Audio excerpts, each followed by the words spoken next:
but that's calling somebody a Rasha doesn't make you judgmental. It's simply stating what Torah term. A Torah term and what Rasha means, somebody that violates the Torah. That's all it means. It doesn't mean that the person is evil. That means Ra. Ra is evil. Rasha means somebody that violates the Torah. So we see it from Moshe Rabbeinu. Tells Datan v'Aviram. They were fighting. The two Jews were fighting. After the Egyptian hit one Jew and then Moshe Rabbeinu killed the Jew. The next day, two Jews were fighting. These two people were Datan v'Aviram. They were both Raim, actually. They were both evil. But one of them had his hand in the air and was about to hit the other. And Moshe Rabbeinu says, why are you being Rasha? You're about to hit your brother. Meaning he didn't hit him yet. But the fact that his hand was in the air already qualified him to be a sinner and therefore Rasha. Therefore Rasha. So Rasha means somebody that violates the Torah. It doesn't mean that they are a pedophile or a murderer or an evil person that kills people. It doesn't mean that. It just means that they're Rasha, that they violate the Torah. Now, to ignore the fact that sometimes we ourselves are Reshaim, to ignore the fact that we have family members and friends that are Reshaim, is simply ignoring the Torah. It's a reality. It doesn't make us judgmental. That's what the Torah is calling them. That's what HaKadosh Baruch Hu is calling them. It doesn't mean that HaKadosh Baruch Hu hates them. It just simply means that they're Reshaim. But if somebody does something that, and we know it's wrong, and we don't do anything about it, that's not us being nice. That's us being not nice. Why? If, let's say, for example, you saw that your friend was stealing money from a company you were both working for. Now, if you're also a thief, you're not going to say anything. You're going to join him and want a piece of the pie. But if you're not a thief, you're going to see the guy stealing. If you're a friend of his, you're going to tell him not to steal. If you hate him, you're going to tell him, just make sure you get away, nobody sees you. Why? Because in essence, if you hate him, you're going to tell him to just continue putting your life at risk. Continue, putting yourself in a situation where you go to jail for 20, 30 years for just a few dollars. Continue doing it. Go ahead. But if you love him, you're going to tell him, don't do it. Why? It's not good for you. Why? Because you're going to get in trouble one day. You may not be caught today, but you'll get caught in the future. If you love the guy, you're going to keep him out of trouble. If you love a guy, you're going to tell him, get out of the train tracks. The train's eventually going to come. That's if you love somebody. If you hate them, or you're completely careless about them, all you're going to care about is how you feel. Oh no, if I tell him something, then he'll yell at me, then he'll won't like me, then this, then that. So, telling somebody that they're doing something wrong does not make us judgmental. It simply makes us a person that cares about another person. Just like if you saw somebody that was about to drink a cup full of poison, you're going to tell them, don't do it. Why? Because it's poison. That's it. Why, does that make you judgmental? No, it just makes you somebody that cares, and you're warning them only. They want to continue doing it, no problem. At least I warned you. You don't want to listen, that's sure. You want to go dance in the middle of traffic? Be my guest. You want to go drink poison for fun? Go ahead. Maybe they'll pay you at some circus if you survive. Whatever you want to do, do. But at least I warned you. I warned you because I care. You know, what do you want to just watch you kill yourself? No. So it doesn't make us judgmental. The key, the distinguishing part is, are we calling them reshaim because they are doing the opposite of us, or we call them reshaim because they're violating the Torah? That's the difference. If we're calling them reshaim because they're violating the Torah, then all we're doing is we're stating a Torah term and we're applying it to a situation that the Torah says that's what it is. All we're doing, it's like reading a pasuk from the Torah. Saying Bereshit bara Elokim et hashamayim v'et haaretz, that doesn't make me judgmental of God saying that He created the world in the beginning. It's just stating a fact. Saying someone's a rasha because they violate the Torah is not judging them. It's simply stating a fact. But if I say, oh, he's a rasha, why? He does something and that's the opposite of what I'm doing. Yeah, that makes me a rasha. Why? Because in essence, it has nothing to do with Torah. That makes me judgmental. He's a rasha because he's doing something the opposite of me. No, that makes me judgmental. So the point is to understand, a person needs to be cognitive of his own actions, even more so than other people. He has to do cheshbon nefesh. He has to self-accounting for everybody, for himself. And he has to be very, very strict on himself, but lenient on others. What does it mean, lenient on others? If you don't have a reason to call them a rasha, and they do something that looks like something that a Rasha would do, then you find an excuse to find him innocent. Meaning, if you know this guy keeps Shabbat, but one day you see him driving on Shabbat, you have to find a creative reason of why he's driving. He's saving a life. He's doing something that's saving a life.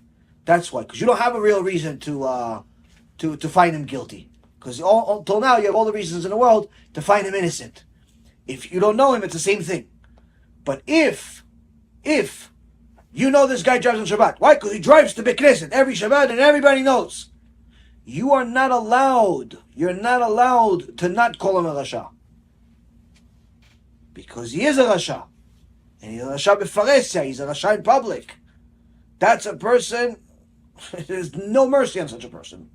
Why? Because he's doing his sins publicly with no care in the world. He's desecrating Hashem's name just simply with his existence. So that's not being judgmental. That's being agreeing with the Torah itself. Does that mean that you start throwing stones at him? No. Does that mean that if he says, I don't have a place to go to for Shabbat, can I stay by you? And you really have room, but not invite him? No, you can invite him. As long as he complies with the rules. Does that mean that if he says, how you doing, you don't answer him? No, you say, how you doing? Say, how you doing? But do I eat his food in his house? No. You're not allowed to eat the food of the house of somebody. It's a Mechalel Shabbat. Somebody asked me that question today. The holidays are coming up. Everybody has family members that don't keep Torah. Everybody has it. It says, En Bait She'en Bo Mit. Every house has a dead body in it. Meaning somebody is violating Torah. So what do you do with those people? This is not only regarding the holidays. This is regarding the entire year. You're not allowed to eat food that was cooked by people that violate Shabbat. You're not allowed, unless it's your mom and you saw her cook and you saw where she bought all the food. There's a leniency for that. But if it's your brother, your sister, your cousin, your neighbor's sons, daughters, cat's uncle, all of these other people, your best friend from high school that you know for 30 years, and for all 30 years is a violator of Shabbat, you're not allowed to eat at their house anytime during the year. Needless to say, during the holidays. Why? If they violate Shabbat, even if you see that they went to the supermarket and they buy this food from the same supermarket you do, and they buy kosher food and you buy kosher food, you're still not allowed to eat their food. Why? If they don't keep Shabbat, that means they don't care about their own neshama. If they don't care about their own neshama, they definitely don't care about yours, which means that when it comes to cooking, it's not just about the food being kosher, meaning that the chicken or the turkey or the beef being kosher. It's also how is it prepared. Are they going to put a little bit of cheese flavoring because it's really, really tastes good and no one is looking? Are they going to use certain utensils you're not allowed to use? Certain flavorings you're not allowed to use? I have certain people that I know. They make sandwiches for the, say, hey, for the Rav, here you go. Say, we just prepared your sandwich, nice bologna sandwich. The rabbi didn't eat. The rabbi didn't eat. So I asked, well, how come you didn't eat? It's kosher food, no? He goes, yeah, the meat's kosher. I said, what's the problem? He goes, yeah, but the bread is full of bacon. He goes, how do you know? He goes, because I saw the bag of the bread, and it's not kosher bread. And if it's not kosher bread and it came from that factory, I already know that bread, they make certain flavoring from pig fat inside that bread. Why do you think it's not kosher bread? Why do you think it's just dough? It's not kosher for a reason, the bread. Because it has different flavoring that comes from all types of animals. So the bread's not kosher, so you eat the kosher salami with bacon on it. Good luck to you. The guy doesn't keep Shabbat is not going to think, oh, I have to also buy kosher bread. I have to clean my vegetables with soap and salt water 6 times. You'll find me a secular person that does that. You're not going to find it. That's why in Eretz Yisrael, even though it's much easier than any other country in the world to find kosher food and kosher slaughtering, kosher everything, if the owner of the restaurant does not keep Shabbat, the Rabbanut does not give them a kosher stamp. Even if they know they buy their meat from a kosher place, it's still not kosher. Still considered not kosher. Why? Because we cannot trust the rest of the process. The meat's good. The rest of it, we don't know. We don't know. Why? He doesn't care about his neshama. We cannot rely on him. So that means that anyone that has relatives that do not keep Shabbat or are generally heretics, you should not eat their food. Not on the holidays, not on Shabbat, not on any day. Not on any day. The only leniency that I've ever heard of is, I believe it's from the Rabbi Ovadia, is if it's your mom. If it's your mom and you went shopping with her for the food and you saw that what she's cooking and how she's cooking. Why? Because your mom, she may not care about her neshama, but she cares about yours. She cares about yours. So she'll do, if she knows you're religious, she'll do whatever you want her to do.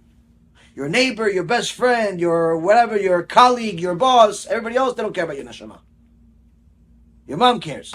Your mom you can trust. Everybody else you can't trust.